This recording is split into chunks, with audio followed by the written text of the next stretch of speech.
Hi, Ryan Phillips here. Growing up in the American South, we love our soul food, heartwarming dishes like chicken and dumplings. But did you know that Korea has a very similar comfort food with Sujebi?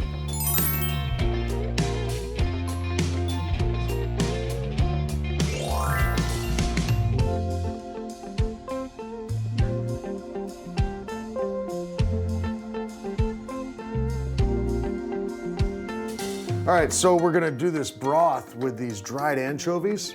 And if you can find these, you're just gonna remove the head like this, and then grab kind of the belly portion right here, kind of the darker part there on the inside, and you're left with this. This is what we're gonna use for our broth. So for today's recipe, we'll just need about 6 of these. And this ingredient, dashima, is dried kelp, and it's very important for our stock flavor. So we're gonna get some water hot here. Got about 5 cups. And get our kelp in. We've got about 10 grams, and our 6 dried anchovies with the heads and innards removed. We're gonna let this boil for about 30 minutes. While that's going, we're gonna get our sujebi here, starting with flour. Got just a cup. We're gonna go in with about 90 milliliters of water. Just maybe a half a tablespoon of any neutral oil. And let's do about a half a teaspoon of salt. Chicken and dumplings were one of my favorite things growing up. And so when I discovered Sujebi in Korea, I was like, oh, this is the same. And it is very, very similar. We need to knead this.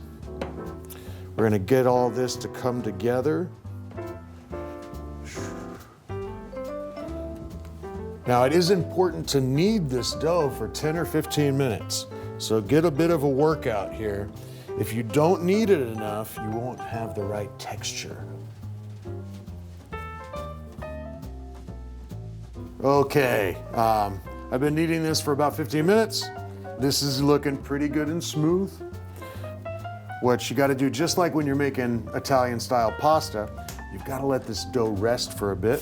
I recommend you grab some plastic wrap, get that wrapped up with no air in there, and set this aside for 20 to 30 minutes while we get our other vegetables prepped up.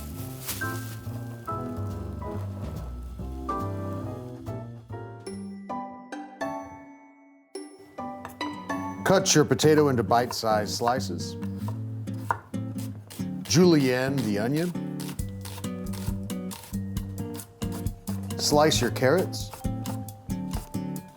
Slice your zucchini. And chop the green onions.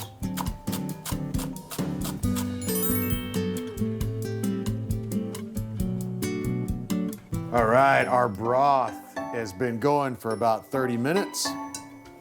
We gotta take out our kelp and our dried anchovies.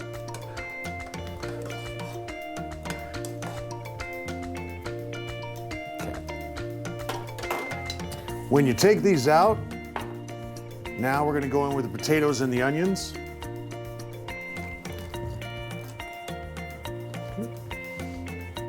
All right, let's close this. Let it get it back up to a boil and cook for about 5 minutes. All right, time to check on our dough. It's been resting for at least 30 minutes here. Oh yeah, there we go. All right, check it out.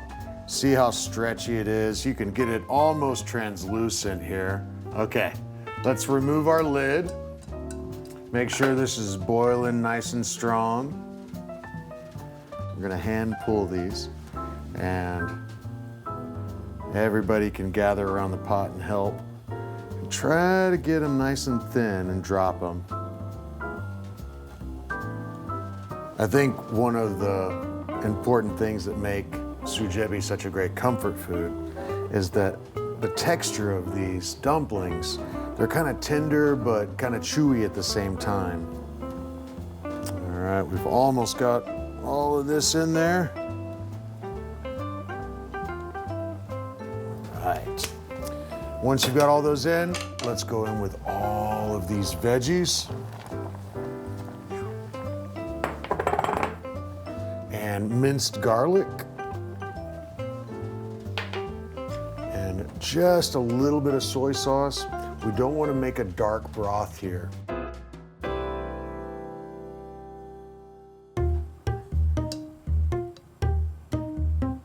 All right, it's time. Turn this off. Vegetables are all beautifully tender. It just reminds me so much of chicken and dumplings, but it has a flavor all its own, very Korean. All right, look at that.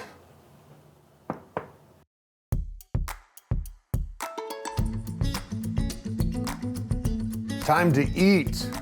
Just before serving, I like to take a little toasted sesame oil, not too much. Very powerful flavor, just a little touch. It smells amazing.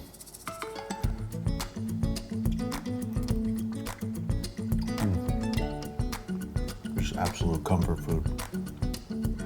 The sujebi's tender, but a little bit chewy at the same time. All the vegetables just feel so like heartwarming and healthy. But you get this depth from the kelp and the anchovies in that broth. Definitely Korean soul food.